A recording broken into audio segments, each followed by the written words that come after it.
To discuss that further, we're joined by Wafa Al-Udaini, Palestinian activist and journalist from Gaza City. Thank you very much, ma'am, for joining us. Also, we have with us Ghina Rebai, human rights activist from Beirut. I'm not sure if I pronounced your name correctly, ma'am. Thank you very much for joining us. Let's begin with our guest from Gaza City. If you could please shed more light on the different dimensions of this report by Al-Mizan. Yeah, actually, Al-Mizan documented war crimes committed by the occupation forces against Palestinian children. And indeed, the occupation forces used the lethal force against Palestinians everywhere, regardless their age, their position, their status. And yeah, actually, just last year, 4 Palestinians died because Israel denied them from exiting Gaza to get treatment outside Gaza. 3 of the 4 who died last year are children.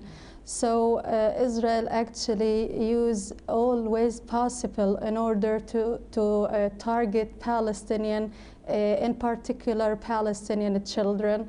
And indeed, several reports, several investigation reports were documented Israeli war crimes against Palestinian children. But indeed, nothing happened on the ground. Nobody stopped Israel from committing more war crimes here in Gaza or in the West Bank or even in occupied Jerusalem. Exactly. Let's bring in our guest from Beirut, who is a human rights activist. What is your take on this? We're hearing these different reports about how children, most importantly, other than, well, of course, grown-ups who are being targeted by Israeli forces. We're hearing a lot about children being targeted by Israeli forces and reports like the one we received from Al-Mizan. Okay, thank you for having me, and greetings to your to people who watch you, who watch Press TV all over the world. First of all, let us analyze what keeps Israel going on at the same pace with its brutality against Palestinian children mainly and Palestinian people in general for more than 7 decades now. Apart from the Palestinian rightful resistance, but what keeps Israel targeting children of even less than 10 years old? It's because Israelis have acknowledged through long-term experience that they will never be held accountable. The international community, which basically submits to the will of the most notorious Israeli supporter, that is the US, and which accepts the membership of an occupation entity among its members, will never regard Palestinian rights and will never demand Israeli accountability. The suffering of Palestinian children in terms of killings, arrests, physical and psychological torture in prisons, the trauma of losing loved ones, the loss of safe shelter and the denial of medical treatment, and the imposition of a living with the constant possibility of being killed at any moment since birth reflects the fact that the world does not care about the rights of the vulnerable, and that what is taken by force and arbitrariness could not be restored by international conventions on human rights, nor by an intentionally deaf international community. But why go so far?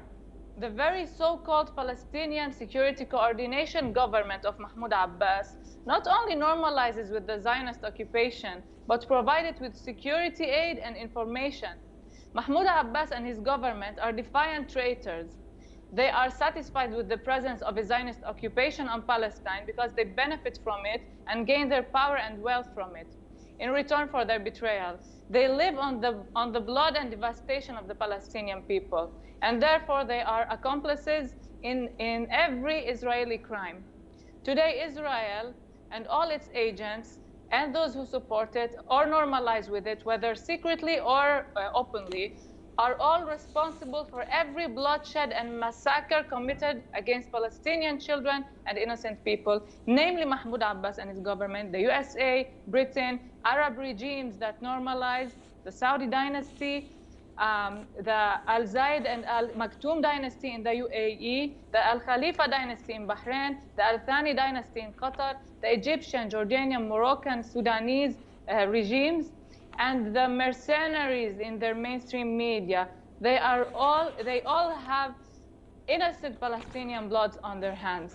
I want to comment on the word regime because it's now being used so much in mainstream media, mainly Western mainstream media, the word regime when they speak about Israel and about some crimes that are committed. It's not about a regime. It's a misconception. It does not matter to us whether a current Zionist regime is a left wing or a right wing or whatever its nature. It's an occupation. The very presence of an occupation in Palestine is the problem. Israel and its allies and those who normalize with it are spreading such misconception in their media. And we need to keep emphasizing that it doesn't matter to us whoever heads this occupation. It is our enemy, which we will fight by all means because it is an occupation until Palestine is free and until we totally eliminate its danger from our whole region. Thank you very much for pointing that out. Actually, this is another issue when we talk about Israel, and as you mentioned so yourself, in mainstream media we hear a lot about, for example, these days when protests are underway in different cities in the occupied territories, we hear a lot about the word democracy. So, Wafa, if you could please tell us, does it even make sense to talk about democracy when Israel itself is an occupying force?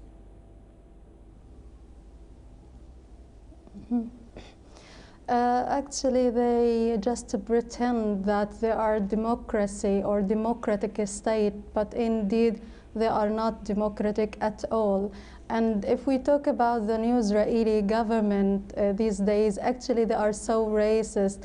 They are really practice discrimination against the Palestinians in 1948 territories. Who they call them citizen of Israel. So right now they call to kill and to kick out the Palestinians in 1948 territories outside their democratic state, and they call also for a Jewish state. Yeah, nobody at all, nor Muslim nor Christians, nobody at all but Jewish people who are allowed to live in Israel. So they just use this justification to convince the whole world that they are they seek for peace. They seek to live in a decent life among the Arab countries around them. But indeed, all of their actions, all of their brutal practices against Palestinians prove really that they are not a democratic state. And even they are accused of barbarism. You know, they just used brutality and cruelty and oppression against the Palestinian people. And you know, like, since we are talking about Palestinian children, like so many, like tens of thousands of Palestinian children were killed and maimed by their troops in front of the cameras. But you know, like, and even several human rights organizations documented that Israel committed war crimes, whether here in Gaza or even in the West Bank and everywhere in Palestine. But you know, just they at the end say that it is a democratic state, and they accused it of being apartheid state. But you know, nobody just still so many call them as a democratic state. But I'm really sure, since we have this new racist far-right Israeli government, I'm really sure they are going to change their mind, because several members of parliaments, international parliaments, they know that someone like Ben Gvir and other ministers in the new Israeli government, they are so racist, and even They say so many quotations, or they quoted them saying that every Palestinian is a target, and indeed they direct their attacks at Palestinian people. You feel that their only mission in this government is to target Palestinians, to eliminate them from all Palestine, regardless their age. Even that one of their orders, I mean the Israeli occupation army, they ordered them to kill Palestinians. They allow them to kill Palestinian children. So in their policy, killing children, maiming them, detaining them, terrorizing them is just legal according to the democratic state, as they call it. Exactly, when it seems that all of these concepts that they claim to uphold don't mean anything at all when it comes to Palestinian women, children, and Palestinians in general altogether. So, Ms. Rebai, if you could please elaborate more on the fact that, well, in this case, we can clearly see that remaining silent is clearly siding with the oppressor. So those governments who have either silently or openly normalized ties with Israel, they have a heavy burden on their shoulder regarding the matter. Indeed, they do regard Palestine and the Palestinian cause as a burden on them, which they want to eliminate. Speaking of misconception, I want to comment on the concept of democracy, which they speak about. What defines democracy to them? Democracy is the rule of people, of the rightful people of the land. They are the ones who should decide the rulers. Israelis shouldn't even be allowed to vote. They shouldn't be there in the first place. But according to Western and let's say powers, the powerful poles in the world, that's mainly the US and Britain, democracy doesn't have anything to do with the rule of people. It has to do with the rule of their own allies. That's it. That's about misconception. Speaking of talking about whether Palestinians are allowed to vote by who? By their occupiers? It's not their occupiers who should grant rules on them and who should decide to them what they should do or what they should not do. About the Arab regimes mainly, who should be the ones to defend, who should be in the frontiers defending Palestine. They are the most traitors for Palestine. They are the most traitors for Palestine. But they do not represent their people. That is clear. All the Arabian people are not with normalization. And we are sure that after Palestine is free, all those regimes, the Arabian regimes that normalize, will go with it. In Palestine today, I want to end in Palestine, not today, but since the beginning of the occupation, there are a lot of children, but there is no childhood life. Palestinian children can never have a normal childhood life under the occupation. The 7-year-old martyr, Rayan Sulaimani, who died of fear while being chased by soldiers of the occupation army, is the best example of the daily life of a typical Palestinian child. That is how the world should regard Palestine. That is what the world should know about Palestine. It's not about the right to vote or not vote. It's about the right of living in their country, but ruled by an occupation. That's it.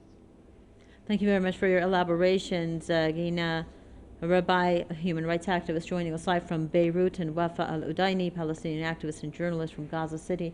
Thanks to both of you ladies for sharing your thoughts and views with us on this edition of the News Review. And thanks to all of you viewers for watching this edition.